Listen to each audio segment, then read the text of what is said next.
Copyright laws apply to all contents of this video. Hello, JOMAJ Studios here, and this is our original fantasy action adventure, Like Water, The Next Age. Episode 11. Are you okay? Asked Ruby as Barnabas took a knee. I'm fine. I just need to get some rest, said Barnabas, aware of the fact that he had been pushing himself physically without getting the rest he needed. Barnabas' eyes, Ruby and Maya found an appropriate spot nearby to set up camp. Barnabas was so exhausted that they had to do so the old-fashioned way, without the use of his programming skills.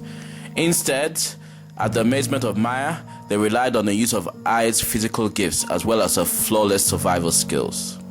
You guys go ahead. The village should be safe and it's only about a mile away. All I need is a few hours of sleep, which means by the time you get Maya settled there and return, I'll be back to full strength, said Barnabas, getting comfortable in the hut his wife built, while using his jacket as a blanket. Ice kissed her husband on the forehead and began walking toward the village, with Maya gladly following behind, which prompted Ruby to reluctantly leave her traveling companion to get some rest. Will you teach me to be strong like you? Asked Maya as she held on to the hand of her newly found hero, while they walked together. Ice responded by giving Maya her standard look before playfully ruffling up the little girl's hair. And here's me thinking Barnabas doesn't rub off on you, commented Ruby with a smile. The three arrived at a village, which was a small but lively community that Barnabas had helped establish in the past. Which way is the children's home? Asked Ruby. Eyes in turn scanned the area to pinpoint their destination, when she noted Zoo standing smack in the middle of the village. Due to her time spent with Barnabas, she was instantly able to sense the old man's potential as a programmer, fused with a murderous intent.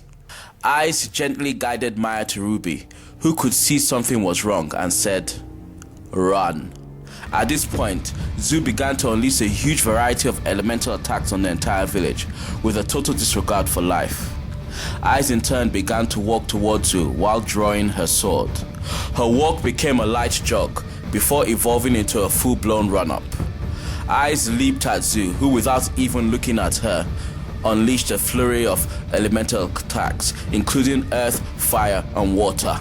Eyes dodged the first wave of attacks that were fire-based and then cut through and blocked the remaining attacks on the vehicle of her inhuman level of speed, strength, and agility. Zoo, now intrigued by his opponent, who was still advancing towards him, created a dozen humanoid monsters made out of earth and molten lava. Eyes made quick work of his monstrous army. For what they had in size and strength, they lacked in speed and fluid movement. Before long, Eyes stood before Zoo in her sword-based fighting stance. Zoo, with a smirk, gives a hand gesture that dares Eyes to attack. The female warrior was more than happy to accept Zoo's invitation as she unleashed the full force of her combat skills that was technical, nimble, fast, and powerful on a level that Zoo had never felt from any normal human being. Zoo, although surprised, was far from overwhelmed as he responded with a fighting style that was as defensive as Barnabas's and as brutal as Eyes. In no time, he disarmed his opponent, who was unable to inflict any damage due to the armor of wind all around his body. He then attacked several of Ai's pressure points that instantly paralyzed her lower body. Zoo grabbed Eyes by the neck and raised her off the ground with one hand. "You were overindulged during your training," said Zoo, knowing full well her skills had benefited from being around a fellow programmer. An hour later, Barnabas awoke to Ruby screaming his name. "What's going on?" asked Barnabas as he watched Ruby run with Maya to the camp frantically. "It's Eyes," answered Ruby, while trying to catch her breath. That's the end of episode 11, but before we go, answer this episode's question. Should Eyes have fought Zoo if she knew beforehand that defeating him was impossible, bearing in mind that Ruby and Maya were in her care? Give your answers in the comments below, as well as on our Facebook and Twitter page. Hope you enjoyed this episode. Stay tuned for the next one. Until then, subscribe to JOMAJ Studio YouTube channel, add us on Facebook, and follow us on Twitter. Link to our website on all social media can be found in the description box below. See you later.